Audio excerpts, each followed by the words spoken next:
share with us all these, your documentary and what you want to bring to the audience about the relation between you and your father and your grandfather, and how the gypsy origins are, Roman origins are important for you.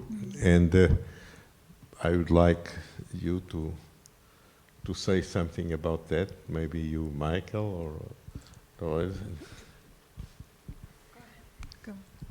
Well, I think the idea of the film started from after my mother's death, when we found a letter. She'd left my father's room exactly as it was, and then after her death, we shared out the furniture because he's got a lot of children, and in one wardrobe beside his bed, there was a drawer that was locked, and so we had to get someone to open it, a locksmith, and inside was a letter that was sent to him after he published his autobiography. And it came from Birmingham in London, and said, Charlie, I've read your autobiography, but you know you're a little liar. You were not born in London. You were born in a caravan here outside Birmingham. And in the Gypsy Queen's caravan. In the Gypsy Queen's caravan. And so it just seemed so, he hid this letter away. It obviously meant something to him, very strong. Very strong. And because there is no sign of his birth anywhere. It's not registered officially anywhere. So that's kind of, I think it was Stanley Copé, who's Dolores's fiancé, who had the idea of making a film. And so we went and found the daughter of this man who had written the letter, and the place, the site where he said he was born really existed. It all seemed to take on a reality. And we found it in the community around Black Patch, which was a huge gypsy caravan site that was taken apart in 1910, but the rumor had always remained, especially amongst the Romanis, who were now living in apartments around there, that he was born on that spot. And that really inspired the film, I think, because I thought that's so poetic and it's an incredible story. And he never talk with you about all these origins, or he never get in touch about with these. He told us that we were part gypsy. Without explaining. Without explaining, because I don't think he knew more than that. I think his mother told him that he was part gypsy, and but I don't think she told him anything more. But he was in contact with his mother during, or we never talk about that.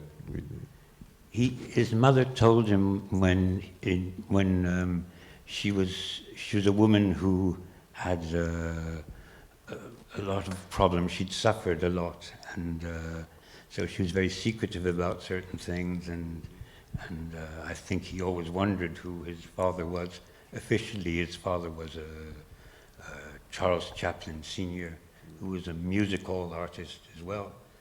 But they had a very free life, her going her way, he going his way, and I think he always was looking for that somewhere, perhaps. And this letter, when it arrived, answered the question. And the man who wrote the letter says, I'm answering a question that you've been asking yourself for a long time. And so it seemed it was worth trying to dig deeper into it, and also deeper into what it is to be a gypsy, and it opens up onto a whole world. And you can, in a way, understand a lot of things in his work if you go through that. But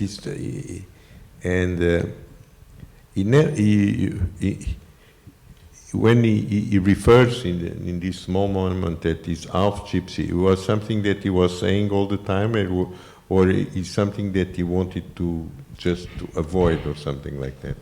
No, I mean, my father was I always think that he was two people. He was Charlie Chaplin on the gypsy on the screen, who was very much like a gypsy in his behavior and in his way of being.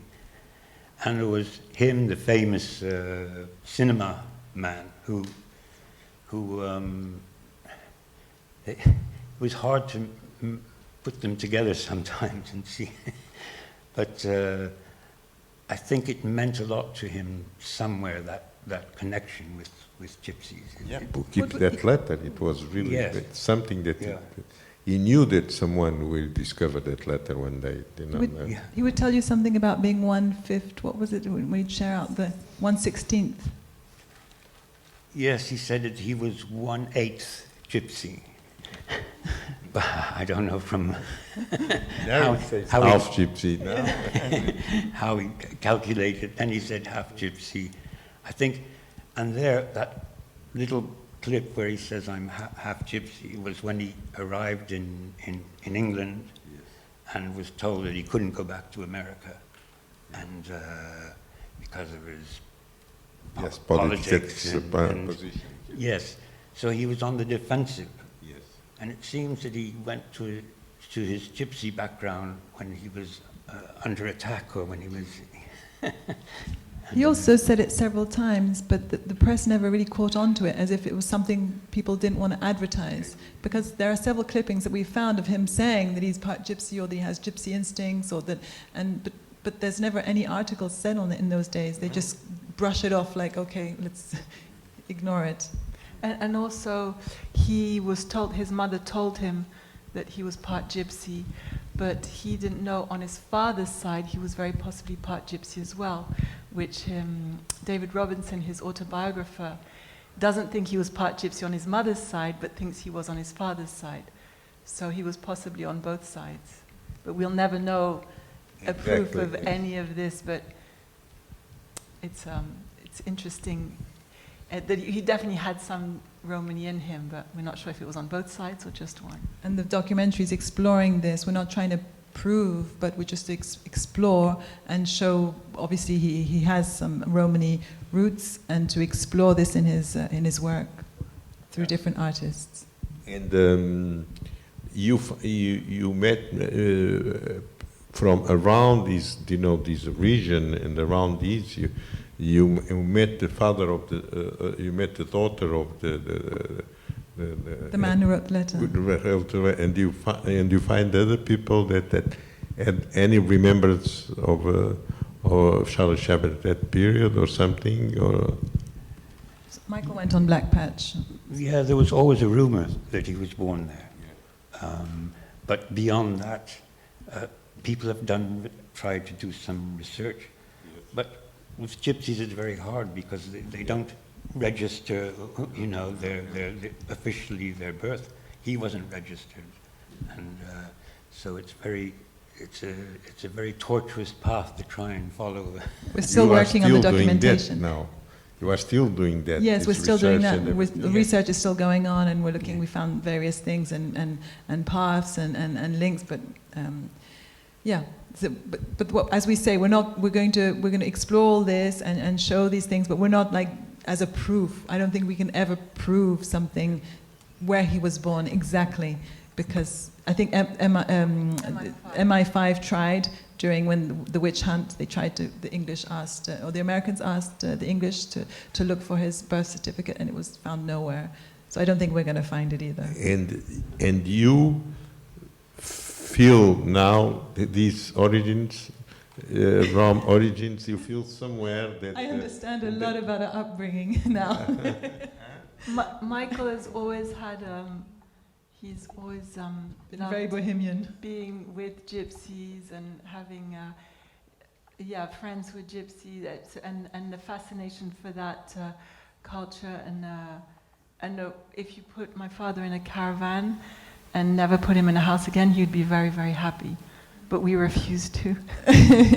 We grew up on a farm, away from everything, and in a very bohemian way. So I totally understand where that comes from.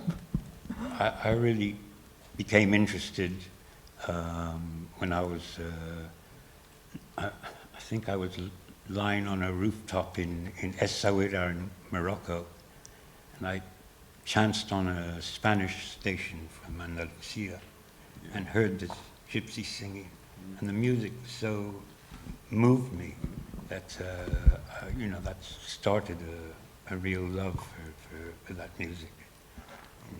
And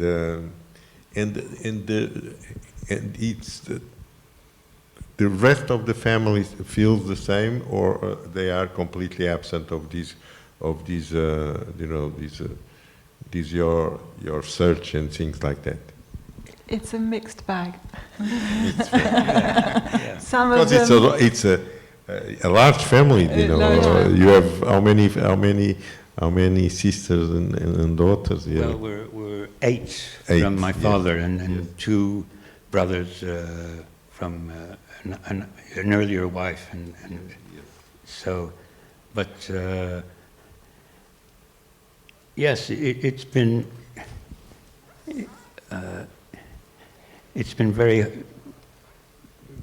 very hard to try and put together exactly what in his work make it. You can see gypsy characteristics, but other gypsies see it very, very clearly, and that's we've talked in the film to a lot of very interesting people, and they see it immediately that this, not in him as person, but as Charlot up on the screen, that there's so many things that are gypsy, and yes, if you look at modern times, you look, he's at odds with the world. He can never do anything correctly. He can't make it in that world. It's just. It's persecuted.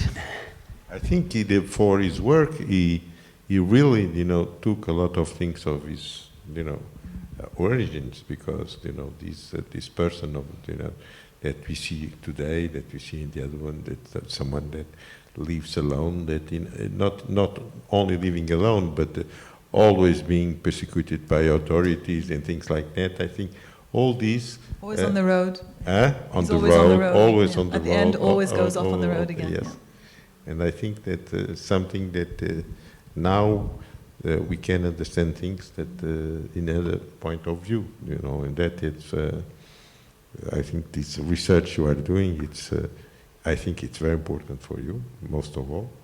But I think for us as well, to see the work of him, it's as well, it's important, and see how sometimes, like you say, the artists they have completely two faces, completely different, and they don't want one of them to be known, something like Yes, that. Yeah? yes.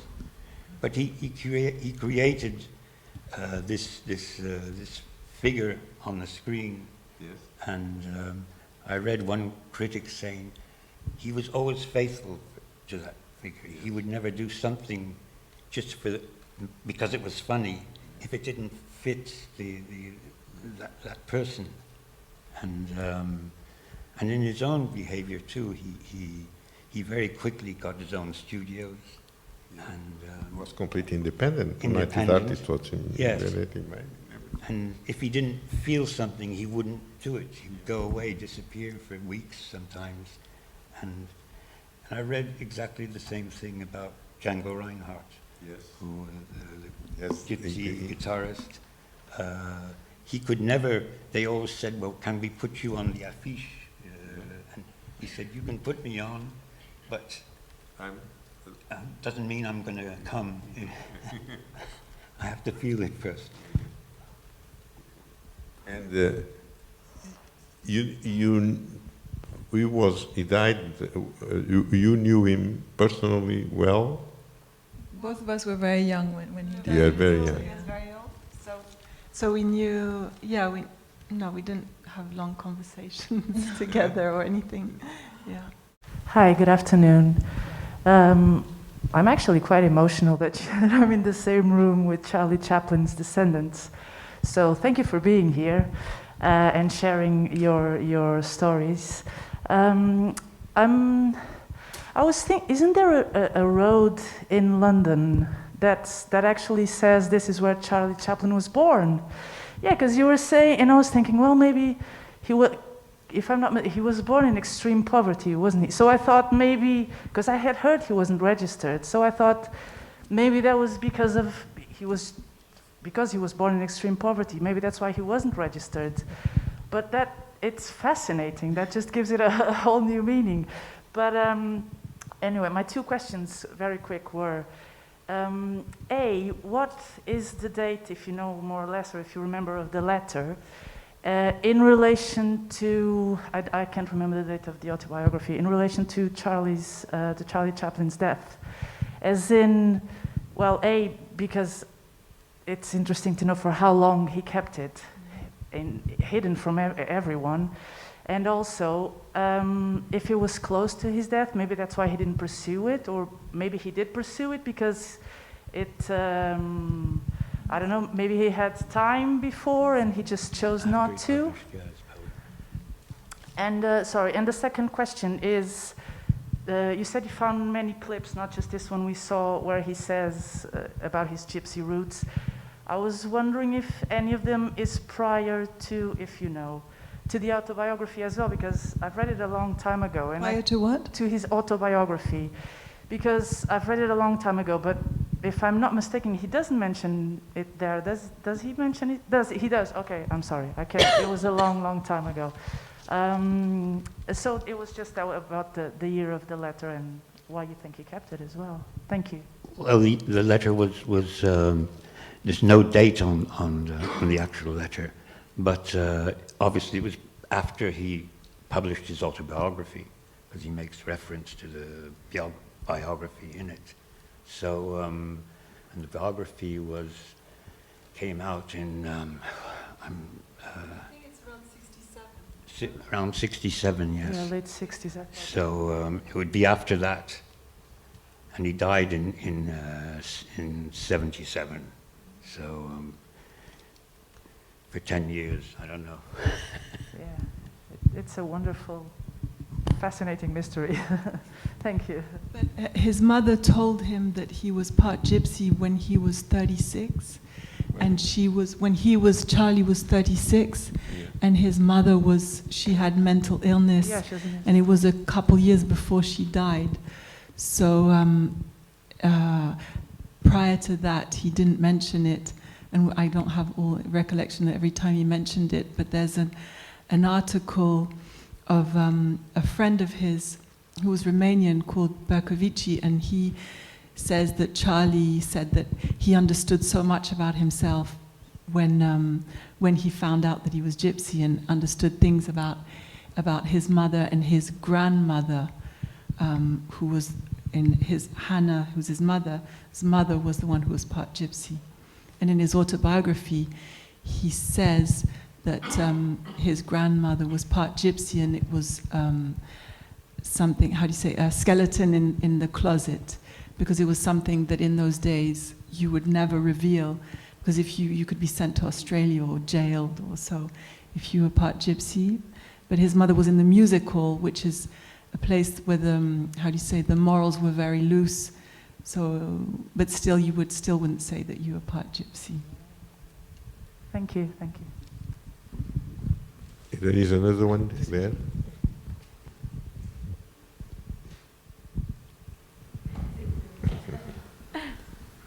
Hi, my name is Carmen. Also, I'm Roma Gypsy from Finland.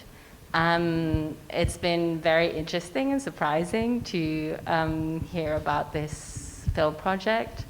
I have to say that growing up in Finland, so quite far off, this rumor has reached Finland for sure, and Roma community there. I have an uncle who was always called Charlie because everybody thinks he looks like Charlie Chaplin. And I can identify with kind of seeing it in his films, like what is Roma there. And I think it's very important, the work that you're doing, because the fact of the matter is that to this day, Roma people have to hide their identity to get forward in life. So we have been deprived of our history and even our presence in a way, in many senses. My question was if there are any Roma professionals included in your filmmaking process, or how you are like collaborating with different Roma communities in the making of this film.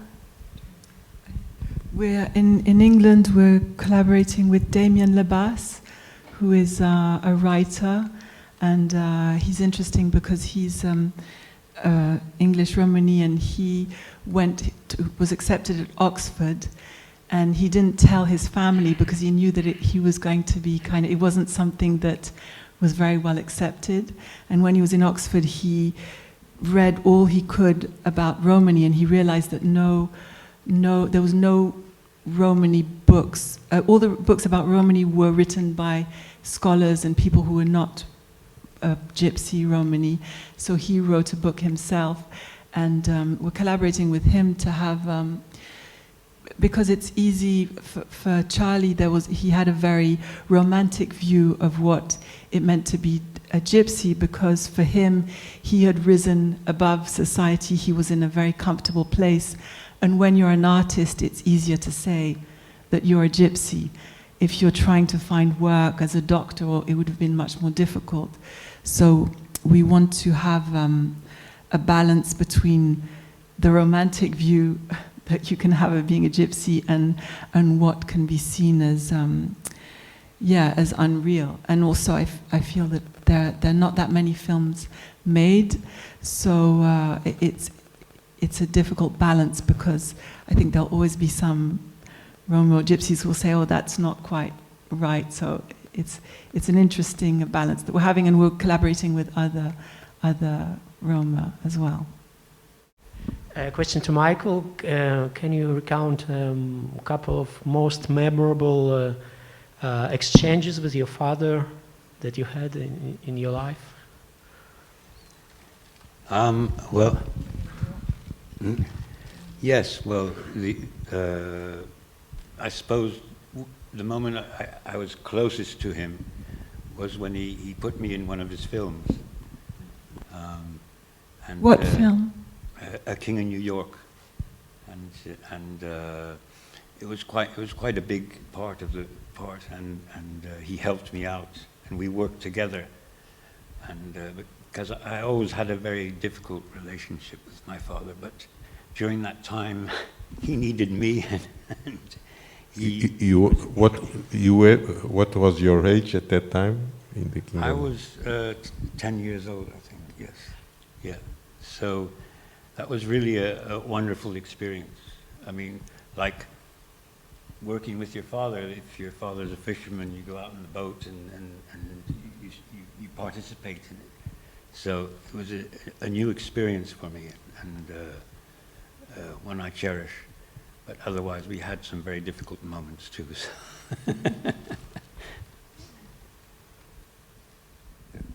But after you are working with your father, you keep close to him, or one moment you split a little bit from him, or something like that. I left home when I was 16, just because. Yes, because he's so overpowering, you know. And a man like that who brought himself up from really the ground up to great heights. He could never be wrong in his own mind, because he knew he'd follow his instincts. He would follow, and you couldn't argue with him. was no room for dissent, even though he loved his children, and you know, we had a great childhood. But I came to a point where I thought, I have to now leave. Leave your own. Yeah. And one thing for Dolores and Carmen, and now after when did you start to be, in a way, I think now you try to find more from the culture, Rom culture, and to try to be more familiar with the Rom culture. That started how long time? When did it start, and then what are? And you feel that it's important for you to be close to the Roman culture, or you just want to talk about the origins and things like that? Yeah. Yes, I think it's very important to be close to the Rome culture. It's discovering your roots. I mean, we're a very mixed family. I have many roots, but I think it helps you understand part of yourself. But it mainly started through seeing the passion my father had through it, and I feel that it's a way for my father to. It's like a reconciliation with his father in a way. That they connect on their origins. They connect on this Rome origins because somewhere he has it deep inside him, and so did my grandfather, and I guess so do we. And I think that's beautiful to see, and so it really it's through his eyes that we've been. That the interest was born, and now that we're in it, I'm feeling totally dragged in as well. And quite simply, I think the whole Romani community has been squeezed tighter and tighter, yes. And it's more and more difficult for them to remain what they are, and not to become you know. So. I think it's important to say Charlie Chaplin, Yeah, famous. It's very, very important. You cannot imagine, you know, how can be important to in a way to this this reivindication you are making about that, because they are so, like you say, ostracized all over the world. That's something. They have to feel, in a way, the people have to change completely the way they see the Romans, and for that any reivindication is really very important, and for all of us I think it's an incredible gesture in this moment that you are making, because you know as well that in reivindicating that people will change. Some of the people will change the way they see it, but in a pejorative way, and I think that I hope you can go on and giving us and share with us all these, you know, that's from my side. Thank you. Yeah. Thank you very much. Okay. I wanted to. I wish to make two questions.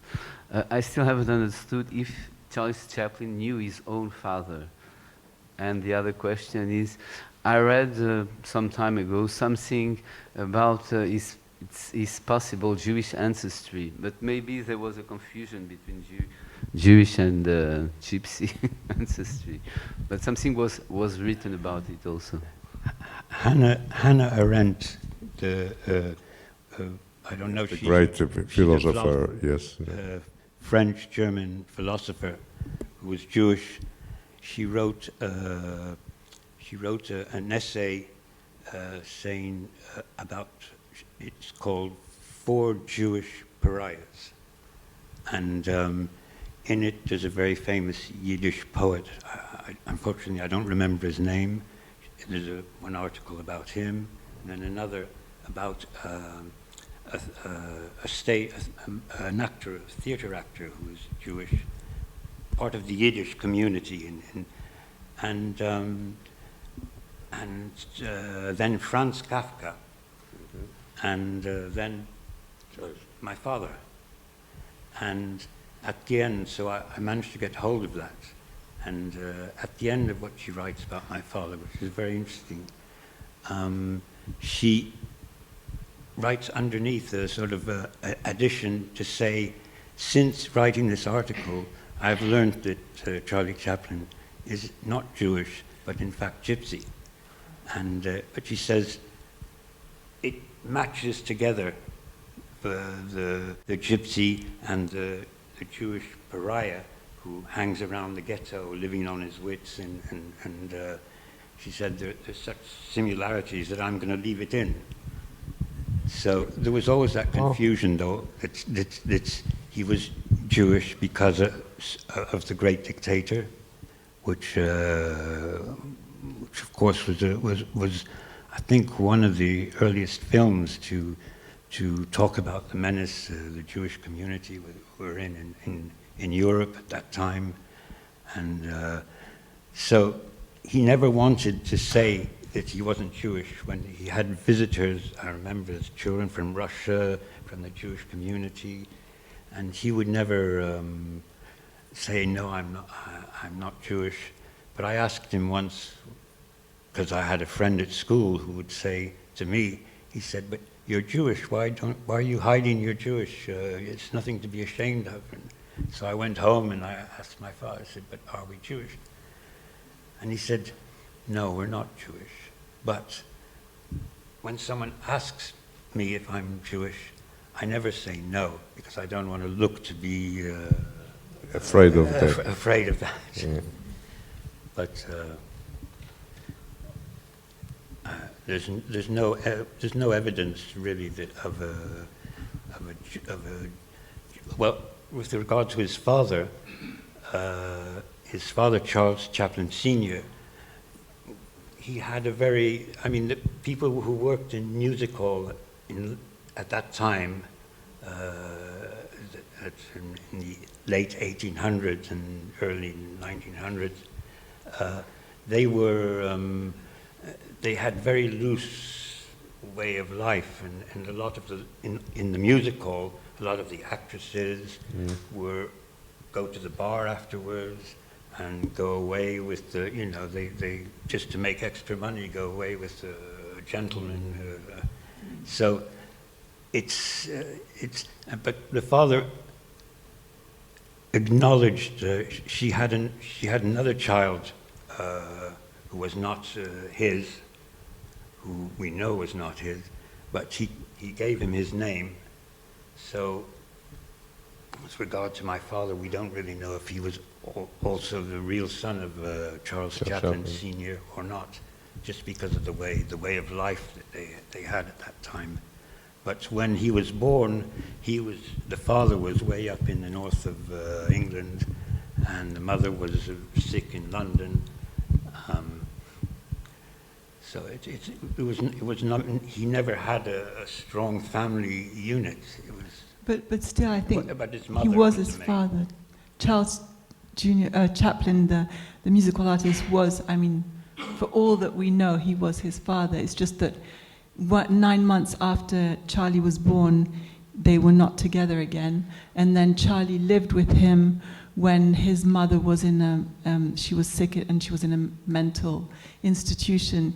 Charlie and his half-brother went to live with his father for a few months, but he was an alcoholic and he died at 37. So he knew him for a few months, really. Yeah. But he was not sure that was his father, or no? I think because they were together, Hannah and Charles, and then she went off with another man and she had a child, Sydney. And then that man didn't want to have anything to do with her and Sydney, and Charles Sr. married her and adopted Sydney.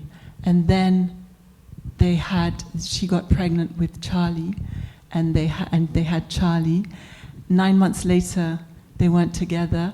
She had another lover, and she had another son called Leo Dryden, and then the father took away that son, and she had mental problems, and she went into a mental institution, and they all went to the poorhouse, and coming out, Charlie and Sydney lived with the father for a few months, and he was a total alcoholic, and he died very young.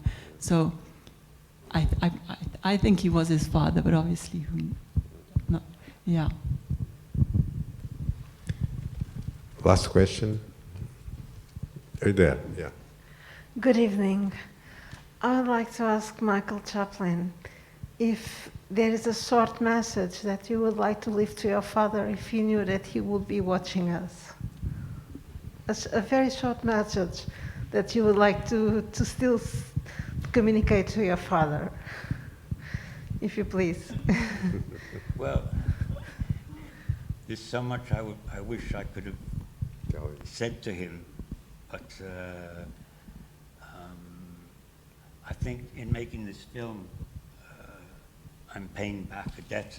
I think in making this film, I'm paying back some kind of debt to him, and I'm not the director. My two daughters are really the engine behind the film, but in as much as I went out to Birmingham and looked up the man who wrote that letter and met his daughter. He was long dead, but the fact that I felt compelled to look deeper into it is a way of, I think maybe my father would have wanted me to do that, you know. I felt kind of pushed by forces beyond just my own self-interest. Thank you. And I think I have to thank, because I have to thank Michael, Dolores, and Carmen to be with us here. Thank you very much. And when you finish the documentary, We'll come back here to show it. Yes. And Thank you so much for having us. It's been really it was amazing. a beautiful moment. And thank you. Thank you for. Thank you. Thank you. Thank you.